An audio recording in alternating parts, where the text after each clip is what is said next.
मराठवाड्यातल्या मंत्र्यांचा दौरा संपला आणि ह्या दौऱ्यानंतर मुख्यमंत्र्यांनी विभागीय आढावा बैठक घेतली। दौऱ्यातील अनेक मंत्री बैठकीला उपस्थित होते। मराठवाड्याला दुष्काळ निवारणासाठी 500 कोटी रुपये मंजूर केल्याची माहिती मुख्यमंत्री देवेंद्र फडणवीस यांनी दिली आहे। चारा छावण्यांसाठी 50 कोटी देणार असल्याचंही त्यांनी यावेळी स्पष्ट केलं। लातूर जिल्ह्यातल्या निलंगा तालुक्यातल्या लांबोटा ह्या दुष्काळग्रस्त गावाचा दौरा स्वतः मुख्यमंत्री देवेंद्र फडणवीस यांनी केला। या गावात झालेल्या जलयुक्त शिवाराच्या कामांची त्यांनी पाहणी केली, तसंच अधिकाऱ्यांकडून आढावाही घेतला। बांधावर जाऊन त्यांनी दुष्काळग्रस्त शेतकऱ्यांशी संवाद साधला।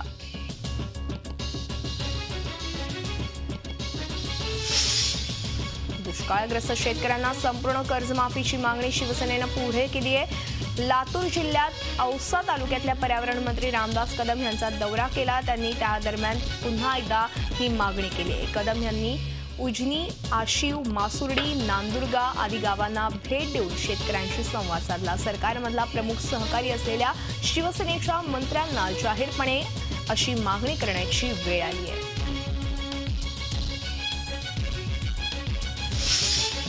मराठवाडा आणि विदर्भात वृक्षसंपदा नसल्यामुळे दरवर्षी दुष्काळ पडतो, त्यामुळे आगामी काळात वृक्षारोपणाचा मोठा कार्यक्रम हाती घेण्यात येईल असं राज्याचे अर्थमंत्री आणि वनमंत्री सुधीर मुनगंटीवार यांनी जाहीर केले। ते मराठवाड्यात बीडमध्ये दुष्काळी दौऱ्यादरम्यान बोलत होते।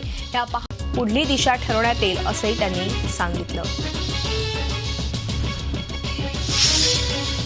एक दिवस सगळं मंत्रिमंडळ मराठवाड्यात या मुख्यमंत्र्यांच्या संकल्पनेला भाजप आणि शिवसेना या दोन्ही पक्षांच्या ज्येष्ठ मंत्र्यांनीच खोडा घातलाय। उस्मानाबाद जिल्ह्यात कळंब तालुक्याचा दौरा चंद्रकांत पाटील यांनी रद्द केला।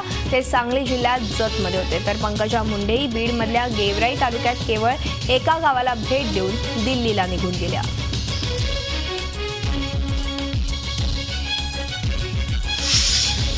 यवतमाळ शहराला पाणी पुरवठा करणाऱ्या निळोणा धरणातल्या गाळ काढण्यासाठी सुरू झालेल्या मिशन डीप निळोणाच्या द्वितीय वर्षाचा शुभारंभ झाला। पालकमंत्री संजय राठोड आणि सामाजिक कार्यकर्ते अविनाश सावजी यांच्या उपस्थितीत यावर्षी गाळानं भरलेले निळोणा धरण गाळ उपसून खोल करण्याचा मानस व्यक्त करण्यात आला। गेल्या वर्षी 25 लाख लोकवर्गणी जमा झाली होती, त्यातून 35,000 ट्रॅक्टर गाळ काढण्यात आला।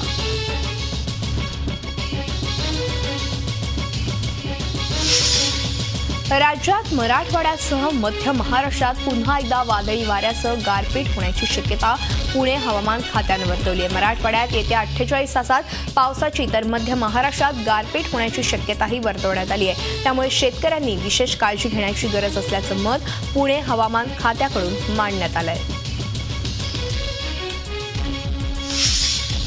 शुक्रवारी दुपारनंतर झालेल्या अवकाळी पावसानं रायगडकरांची चांगलीच तारांबळ उडवली। उकाड्यानं हैराण झालेल्या रायगडवासियांना ह्या पावसामुळे दिलासा मिळाला असला तरी जिल्ह्यातील अनेक भागातल्या नागरिक आणि शेतकऱ्यांचं ह्या पावसानं नुकसान झालंय। अलिबाग तालुक्यातल्या खानाव उसर परिसरातल्या अनेक घरांवरील पत्रे पावसानं उडाले आहेत।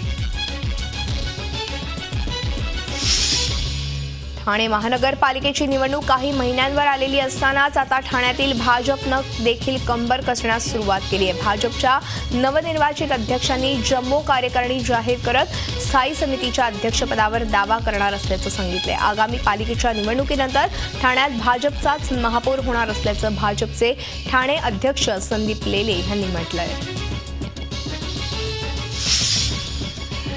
जे देशाच्या विरोधात बोलतात, नारेबाजी करतात अशा देशद्रोह्यांवर कडक कारवाई करण्यात यावी असं मत माजी केंद्रीय मंत्री आणि काँग्रेस नेते कमलनाथ यांनी व्यक्त केलंय। काँग्रेस उपाध्यक्ष राहुल गांधी हे जेएनयूमध्ये एका व्यक्तीसाठी नाही तर ज्यांच्यावर अन्याय झालाय त्यांच्या बाजूने बोलण्यास गेले असल्याचं सांगत कुठलंही विद्यापीठ सरकारचा सामना करू शकत नाही, त्यामुळे सरकारनं देखील कुणाला टार्गेट करू नये असंही ते म्हणाले। सातारा जिल्ह्यातल्या वाई तालुक्यात जात पंचायतीच्या क्रूरतेचा धक्कादायक प्रकार समोर आलाय। वाई तालुक्यातल्या पाचवड गावात गोपाळ जात पंचायती इथे वडील आणि मुलीला अनैतिक संबंधाच्या संशयावरून भरवस्तीत दोरखंडानं बांधून काठीनं बेदम मारहाण करण्यात आली, तसंच 7,000 रुपयांचा दंडही ठोठावला। मात्र या सर्व अमानुष प्रकाराचं एका प्रत्यक्षदर्शीनं व्हिडिओ शूटिंग केलं, त्यामुळे ही सगळी घटना समोर आली।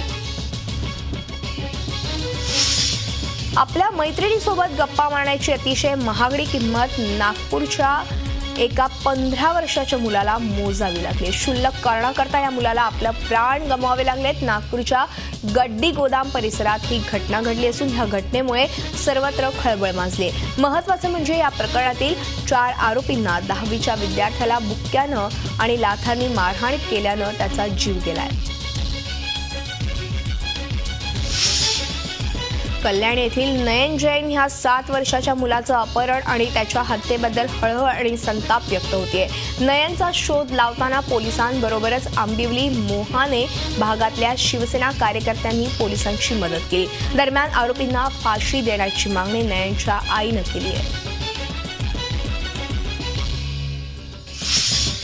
दिलेल्या मुदतीत फ्लॅट उपलब्ध करून दिला नाही म्हणून नाशिकमधल्या एका बिल्डरला ग्राहक मंचानं 8 महिन्यांच्या तुरुंगवासाची शिक्षा सुनावली आहे। नाशिकच्या बोरगड परिसरातील एकता नगरमध्ये देविदास भरसट यांनी 2010 मध्ये रो हाऊस बुक केलं होतं। अखेर बांधकाम व्यावसायिकानं न्यायालयाच्या आदेशाचे अपमान केला म्हणून नाशिक ग्राहक न्यायालयानं त्याला 8 महिने कारागृहात ठेवण्याचे आदेश दिलेत।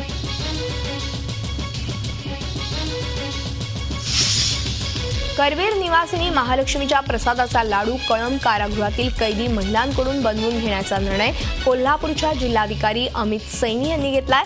या संदर्भात कळंबा कारागृह अधीक्षकांना लाडू तयार करून देण्याबाबत पश्चिम महाराष्ट्र देवस्थान समितीला प्रस्ताव सादर करावा असं जिल्हाधिकाऱ्यांनी सांगितलंय।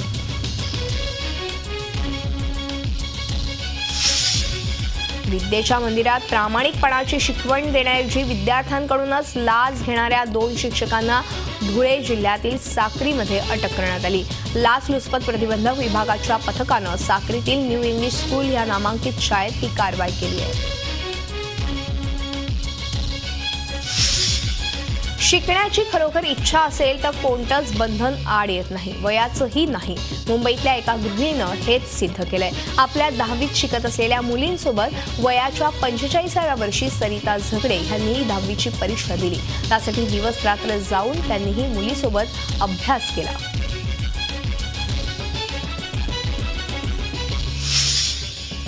नाशिक जिल्ह्यातल्या सिन्नर न्यायालयानं सिन्नर नगरपालिकेला दणका दिलाय। नाशिक शिक्षण प्रसारक मंडळाची शाळा पाडल्याप्रकरणी तत्कालीन 5 नगरसेवकांसह 5 अधिकाऱ्यांना 3 महिन्यांची सक्त मजुरीची शिक्षा सुनावण्यात आली आहे। तसंच 11,000 रुपयांचा दंडही ठोठावण्यात आलाय। यात नगरपालिकेच्या तत्कालीन महिला मुख्याधिकाऱ्यांचाही समावेश आहे। पिंपरी चिंचवडमध्ये महापालिकेच्या समोर जुन्या मुंबई पुणे महामार्गावर ग्रेड सेपरेटरमध्ये कंटेनर अडकल्यानं रस्त्याचं मोठं नुकसान झालंय। मोठ्या प्रयत्नानंतर कंटेनर काढण्यात यश आलं, पण अनेकदा ह्या ग्रेड सेपरेटरच्या उंचीचा अंदाज न आल्यानं तसंच बाहेरील राज्यातून येणाऱ्या वाहन चालकांना रस्त्यावरच्या पाट्या समजत नसल्यानं असे अपघात होत असल्याचं पालिकेचं म्हणणं आहे।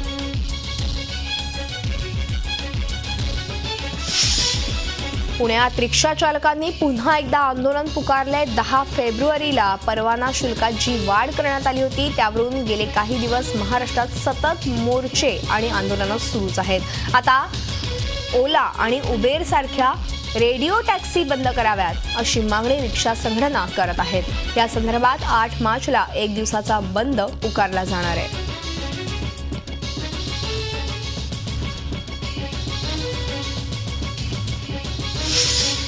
भारताचे पंतप्रधान नरेंद्र मोदी ह्याच वर्षी इस्रायलला भेट देतील अशी माहिती इस्रायलचे काउन्सिलर जनरल डेव्हिड अकोव यांनी सांगितलंय। गेल्या वर्षी राष्ट्रपती प्रणव मुखर्जी आणि परराष्ट्र मंत्री सुषमा स्वराज यांनी इस्रायलला भेट दिली होती। तसंच इस्रायलला भेट देणारे पहिले पंतप्रधान नरेंद्र मोदी असतील असेही संकेत केंद्र सरकारनं दिलेत। लोकसभेत पंतप्रधान नरेंद्र मोदींनी केलेल्या भाषणात राहुल गांधींना लक्ष्य केल्यानं माझ्यावर व्यक्तिगत हल्ले चढवू नका असं मत राहुल गांधी यांनी व्यक्त केलंय।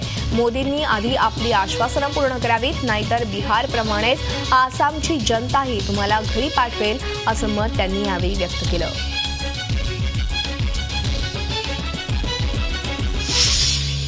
निवडणूक आयोगानं 5 राज्यांच्या विधानसभा निवडणुकीची घोषणा केली आहे। पश्चिम बंगाल, तामिळनाडू, केरळ, आसाम राज्यासह पुंडेचेरीमधल्या विधानसभा निवडणुकांचा कार्यक्रम जाहीर करण्यात आलाय.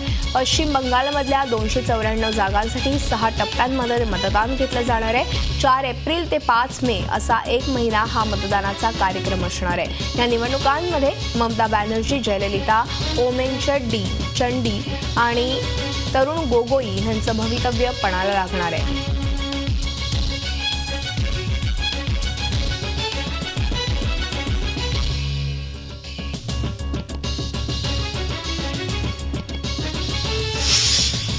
अफजल गुरु नव्हे तर रोहित वेमुला हा माझा आयकॉन असल्याचं जेएनयू विद्यार्थी संघटनेचा अध्यक्ष कन्हैया कुमारनं स्पष्ट केलंय. जेएनयूचे विद्यार्थीही देशद्रोही असू शकत नाहीत. हे जेएनयूला बदनाम करण्याचं षडयंत्र असल्याचा आरोप त्यानं केलाय. 9 फेब्रुवारीला जे घडलं त्याचा आपण निषेध करतो, मात्र तो देशद्रोह होता की नाही हे कोर्ट ठरवणार असंही त्यानं नमूद केलंय.